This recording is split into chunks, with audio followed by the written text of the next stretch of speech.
వీక్షకులందరికీ నమస్కారం.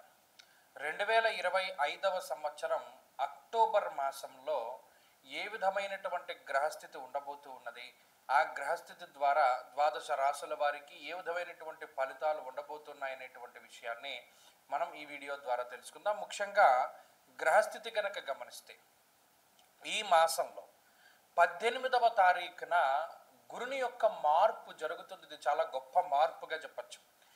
ఈ నెలలో 18వ తారీఖున మారేటువంటి బృహస్పతి డిసెంబర్ నెలాఖరు వరకు కూడా ఇదే కర్కాటక రాశి యందు ఆయన సంక్రమణం చేయబోతారు. ఇది చాలా రాశుల మీద పాజిటివ్ ఇంపాక్ట్ని క్రియేట్ చేస్తుంది. ఎందుకంటే గురుని యొక్క బలం చాలా ముఖ్యమైనటువంటిది. ఆ గురు బలం కావాల్సినటువంటి రాశులు కొన్ని ఉన్నాయి, వారికి ఇది చాలా గొప్పగా ఉపయోగపడుతుంది. ఒకటి, ఈ 18వ తారీఖు నుండి గురుని యొక్క మార్పు ఫలితాలు అన్వయంలోకి వస్తాయి. అదే రోజున అనగా 18వ తారీఖు నాడు అక్టోబర్ నెలలోనే రవి యొక్క మార్పు కూడా జరుగుతూ ఉన్నది. ఎందుకంటే మనం ఈ మార్పులు తెలుసుకోవాలి అంటే ఒక్కొక్క గ్రహం ఒక్కొక్క రకమైనటువంటి కారకత్వం. ఉదాహరణకి చదువుకుంటున్నారు, ఏ రాశి వారైనా చదువు ముఖ్యంగా ఉన్నారు, వారి గురుడు మార్పు చాలా కీలకం. లేదు ప్రభుత్వ సంబంధమైనటువంటి వృత్తి ఉద్యోగాల్లో కానీ ప్రభుత్వ పరమైనటువంటి కార్యకలాపాలు జరగాలి, రవికి సంబంధించి. వ్యాపారం కావాలి, బుధుడికి సంబంధించి. కళలకి సంబంధించి శుక్రుడు. అలాగే రియల్ ఎస్టేట్ వ్యాపారాలు, మరే ఇతరత్ర పేలుడు పదార్థాలు, దీపావళి వస్తుంది, బాణాసంచా వ్యాపారాలు కుజుడికి సంబంధించి. అంటే చంద్రుడు వనమూలికలు, వైద్యము, వైద్యానికి సంబంధించి నీళ్ళ వ్యాపారాలు. ఇలా ఏ గ్రహం మారితే ఏ విధంగా ఉంటుంది అనేటువంటి విషయాన్ని స్పష్టంగా తెలుసుకోవాలి. ఇప్పుడు 28వ తారీఖు అంటే ఈ నెలలోనే అక్టోబర్ నెలలో 28వ తారీఖున వృశ్చిక రాశిలోకి కుజుడు వెళతారు. కాబట్టి అక్కడికి మారిన ఆ 2 రోజుల్లో గొప్ప ఫలితం రాదు. కాబట్టి ఈ నెలంతా కుజుడు తులారాశిలో ఉన్నటువంటి ఫలితాన్నే చూసుకోవాలి.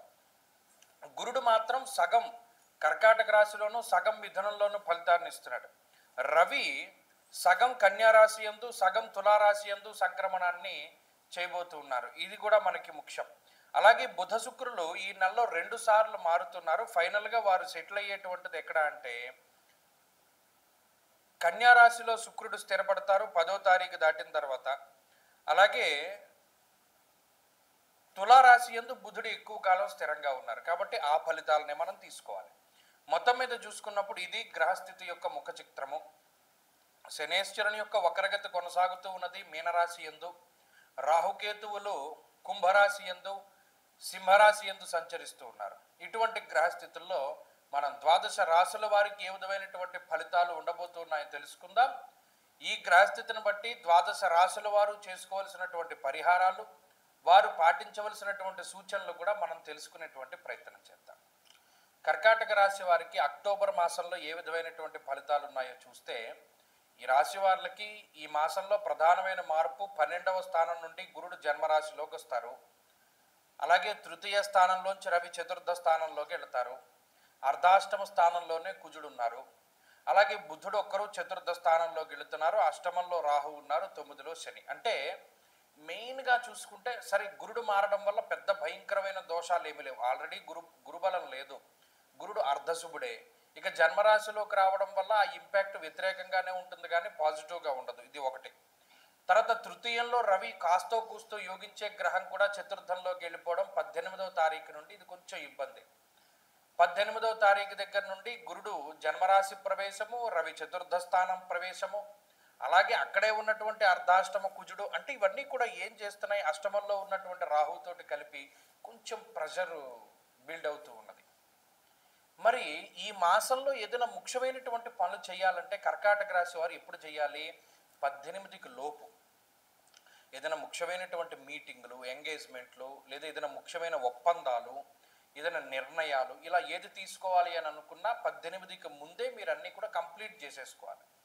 చేసుకుంటే ఏమవుతుంది, 18 తర్వాత రవి బలం తగ్గిపోతుంది, గురుబలం తగ్గిపోతుంది. కాబట్టి ఆ ఇంపాక్ట్ నుండి బయటపడతారు. అలాని అల్లరి చిల్లరగా లేకపోతే తొందరపాటులో అనుకోకుండా మన ఈ నిర్ణయాలు తీసేసుకుందాం అటు ఇటువి కాదు.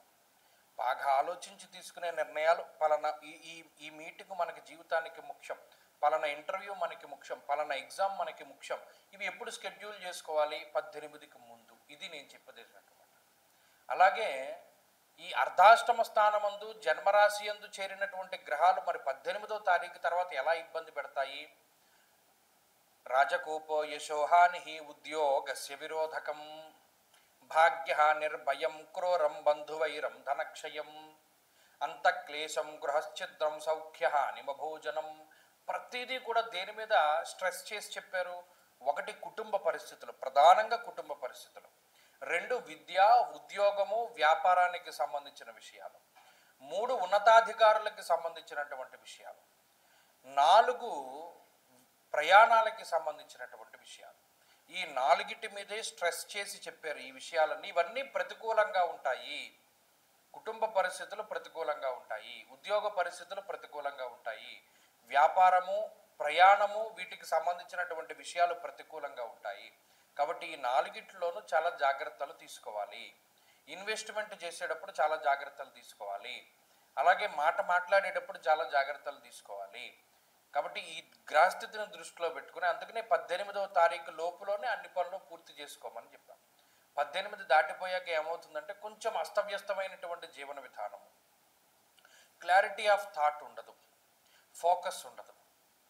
ఎవరినైనా మనం వాళ్ళ యొక్క సహాయం తీసుకుందాము అనుకుంటే అష్టమంలో రాహువు కూర్చున్నప్పుడు మనల్ని మోసం చేసేటువంటి వాళ్ళు ఎక్కువ మంది ఉంటారు. కాబట్టి ఈ విషయాలన్నీ కూడా కర్కాటక రాశి వారు దృష్టిలో పెట్టుకుని ముఖ్యమైనటువంటి విషయాలన్నీ కూడా 18 లోపే కంప్లీట్ చేసుకుని 18 దాటిపోయిన తర్వాత మౌనంగా స్లోగా ఒక్కొక్కటి ముందుకు తీసుకెళ్తూ ఉండాలి. రవి బలం తక్కువ, కుజబలం తక్కువ, గురుబలం తక్కువ, రాహు బలం తక్కువ, అలా 4 గ్రహాలు పీడిస్తూ ఉన్నప్పుడు ఎక్కువగా ఆంజనేయ స్వామి వారి యొక్క ఆరాధన చేస్తూ ఉండాలి. ప్రతినిత్యము రుద్రకవచాన్ని పారాయణ చేస్తూ ఉండాలి. లేదు మీ ఇష్టదేవతారాధన, కులదేవతారాధన ఖచ్చితంగా ప్రతిరోజు చేస్తూ ఉండాలి.